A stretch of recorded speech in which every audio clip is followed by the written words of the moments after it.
The fire has been burning for 3 hours. The meat is long gone.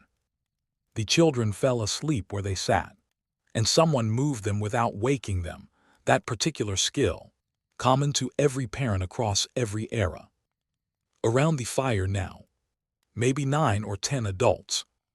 The temperature has dropped to something serious. Outside the ring of light, the savannah is completely, absolutely dark. Not city dark, where there's always a glow on the horizon. Not suburb dark, the kind of dark where you genuinely cannot see your own hand. And yet nobody is sleeping. One woman is talking.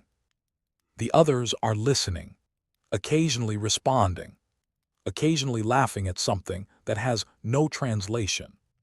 The story she's telling involves her hands, her face, the full architecture of expression. Someone across the fire mimics a gesture, and the group responds. Somewhere out in that darkness, something calls a hyena, distant but present. A few heads turn. Then back to the fire, back to the voice. The night is not empty. The night is, in a very specific sense, when the most important things happen. When we reconstruct prehistoric life, we tend to anchor on the daytime. The hunt, the foraging, the tool-making, the migration, the visible and documented activity that left traces in the archaeological record. We treat the night as a gap between productive periods, downtime, a blank space to be slept through until the next day's work could begin. That reconstruction is almost certainly wrong. The question of what ancient humans actually did when the sun went down isn't trivial or decorative. It cuts directly to the structure of early human social life, to where language sharpened itself, where culture transmitted, where identity formed and reformed around the only light source available. The answer to what happened at night explains things about human psychology that daylight behavior simply can't account for. The evidence comes from multiple directions simultaneously. Sleep research conducted on contemporary hunter-gatherer communities, anthropological fieldwork on the structure of social interaction, cognitive archaeology, and neuroscience. When you bring those threads together, a picture emerges that contradicts almost every assumption the modern world has built around the concept of night.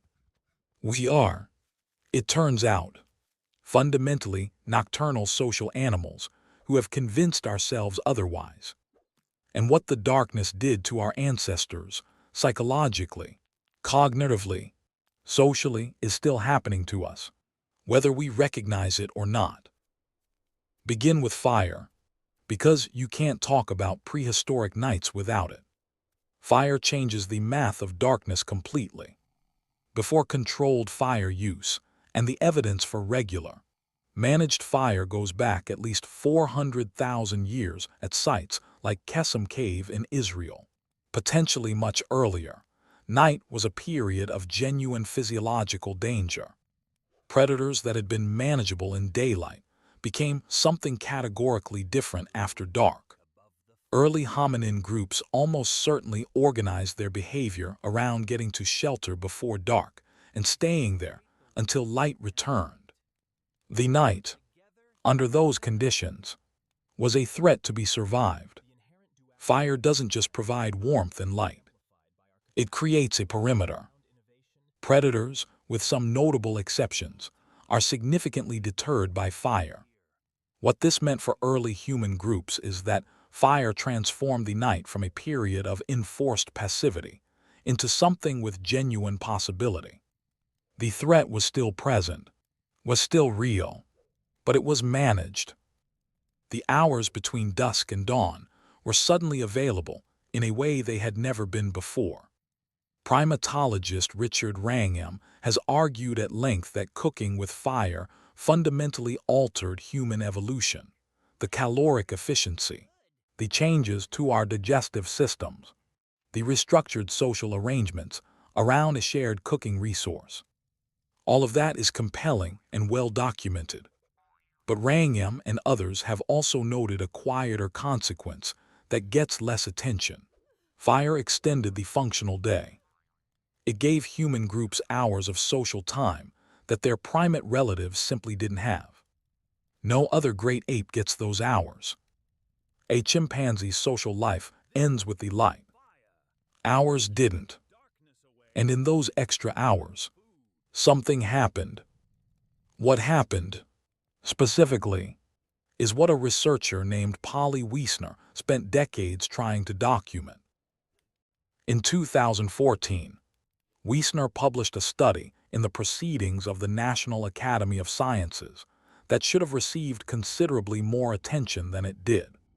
She had spent 40 years conducting field work with the Jew/Hone Bushmen of the Kalahari, one of the most extensively studied hunter-gatherer populations on record, with a mode of life that, while not identical to that of Pleistocene foragers, offers more direct insight than almost any other available comparison. Wiesner recorded and coded conversations across different times of day. The pattern was stark and consistent. During daylight hours, talk was dominated by what she called here and now concerns, economic decisions, complaints, land disputes, negotiations over resources, practical coordination, conflict management, the operational content of communal life. At night, around fire, the conversational register shifted almost entirely. Roughly 81% of nighttime conversation consisted of storytelling, narratives about people who weren't present, events from the past, imagined or hypothetical futures, and what Wiesner characterized as the exploration of identities and emotions in a way the daytime conversations almost never touched. Think about what that means structurally. Daytime talk manages the world as it is. Nighttime talk, by Wiesner's analysis, manages the world as it could be, was, or should be. One mode keeps the group operational. The other builds the internal model through which group members understand themselves and each other across time and distance. The stories weren't entertainment in the modern sense of a distraction from real life. They were the mechanism by which extended social networks maintained coherence, by which a Jew/Hone individual maintained meaningful relationships with people they might not see for months, through shared narrative frameworks about who those people were, what they valued, what they'd done, what they owed. Language researchers have long debated the question of what cognitive pressure drove human language to become as syntactically complex, as temporally flexible, as emotionally nuanced as it is. One compelling answer is that nighttime social life created the demand. You don't need complex past tense, hypothetical moods, or third-person narrative to coordinate a day's hunt. You need all of that to tell a story about your cousin's dispute with someone in the next valley over, and to use that story to communicate something about loyalty, fairness, and obligation to the people sitting across the fire from you. The firelight circle, night after night, may have been the training ground where human language became what it became. Here's something about ancient sleep that the modern wellness industry would rather you didn't think about too carefully. Our ancestors almost certainly didn't sleep the way we assume they did.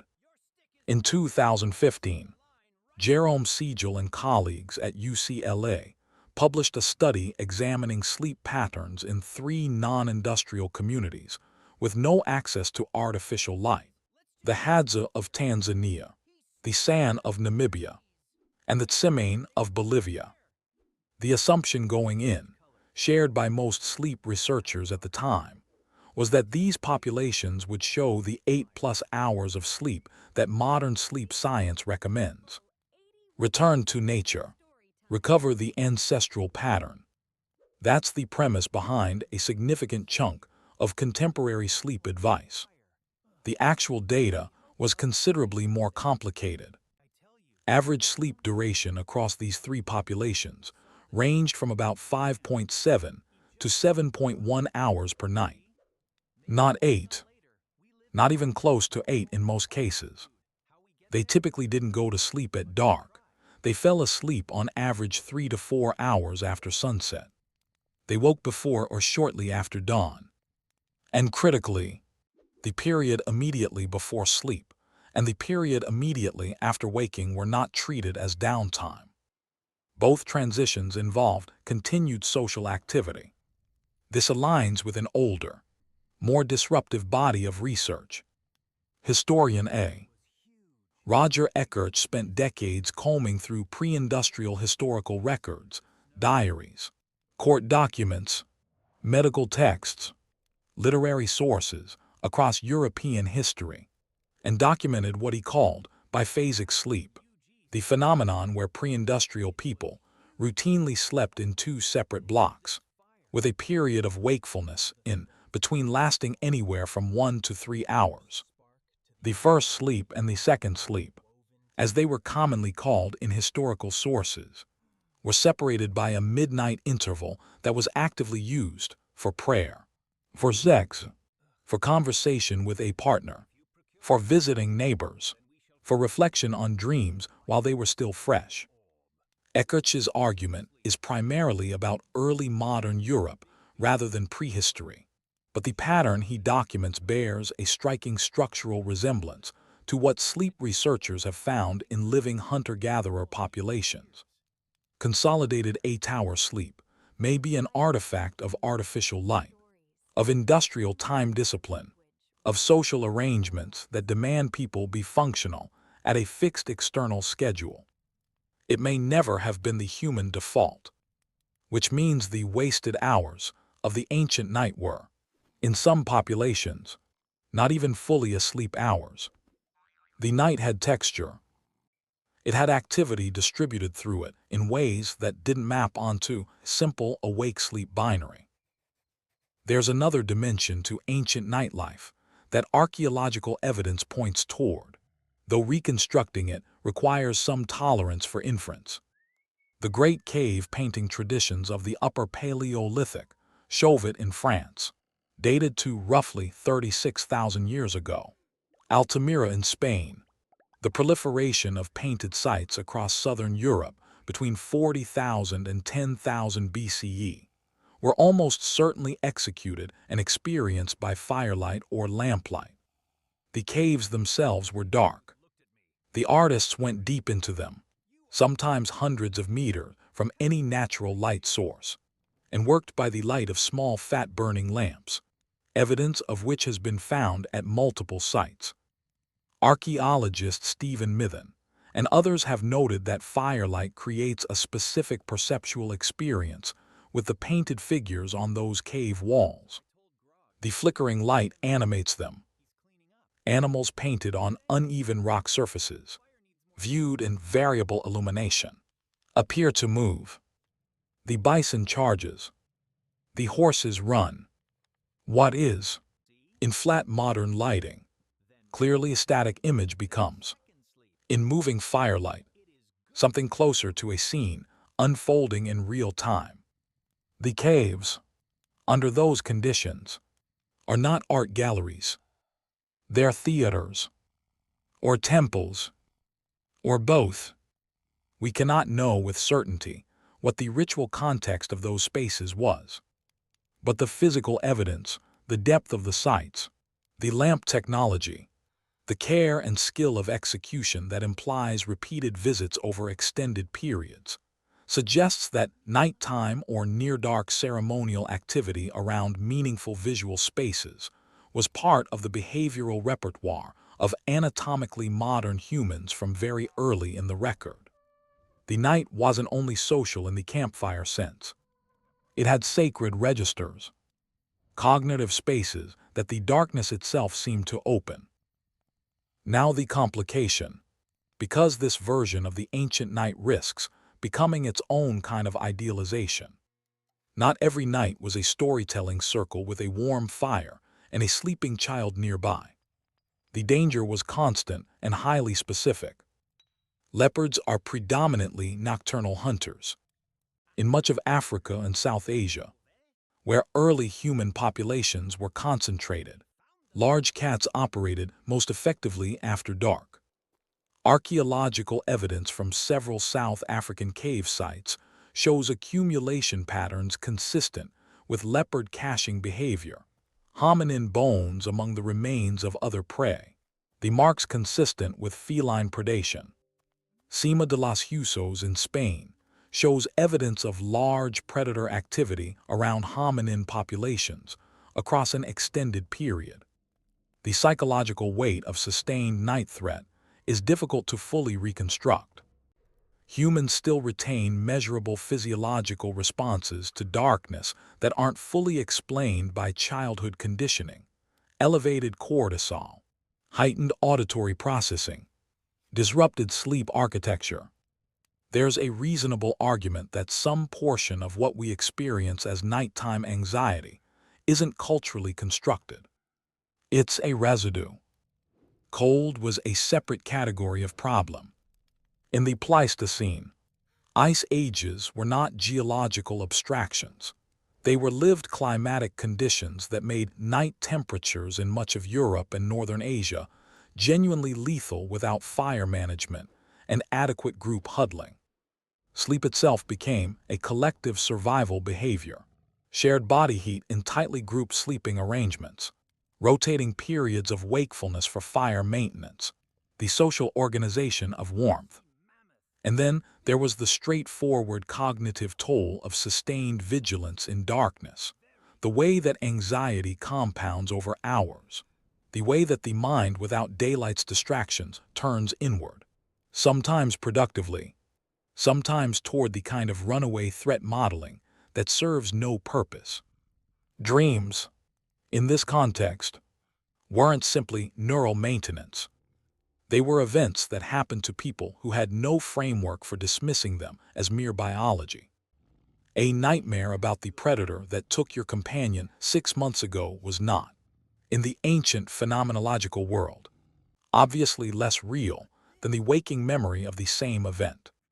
The night, for ancient humans, held all of this simultaneously.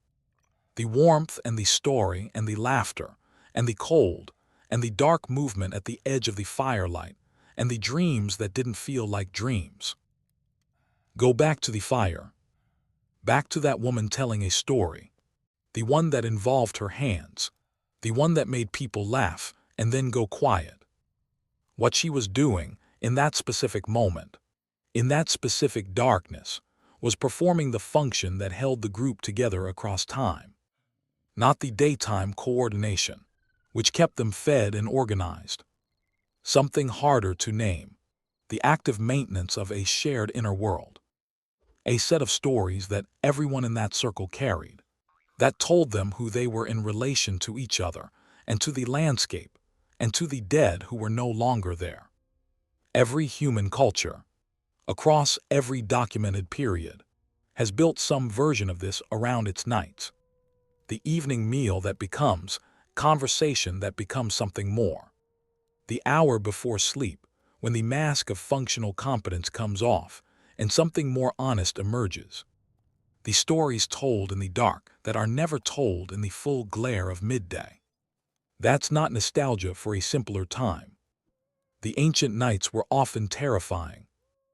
The child mortality rates don't romanticize easily. But the behavioral architecture that emerged from those nights, the turn toward narrative at the end of the day, the shift in conversational register when the light changes, the particular quality of intimacy that darkness seems to enable, that architecture is still present in us. It didn't go anywhere when we invented electric light. We suppressed the conditions that activate it, but the underlying structure remains. The reason a conversation at 11 p.m. feels different from the same conversation at noon isn't the wine. It's something considerably older. You're running software that was written in firelight, tested across tens of thousands of years of darkness, refined specifically for the purpose of connecting humans to each other when the sun isn't available to distract them. Your ancestors didn't waste the night. They built civilization in it. The modern world treats night primarily as an obstacle, something to be defeated with light, compressed with caffeine, rationed efficiently so that productivity the next day isn't compromised. There are legitimate reasons for that. Industrial time has real demands. But what the ancient record suggests is that we may have optimized away something structural rather than incidental. Not rest. Exactly. Something more like integration. The nightly process by which the events of a day got metabolized into narrative, story, shared meaning. Jerome Siegel's sleep data wasn't an argument for sleeping less. It was evidence that the boundary between night and waking life was historically more permeable than we've made it. That the night had legitimate uses, social, cognitive, spiritual, that we've systematically eliminated without fully accounting for what we lost. If this opened something you hadn't thought about before, share it with someone who still thinks they know what sleep is for. And if the question of who we were before we became this is one you keep coming back to, subscribe. We're just getting started.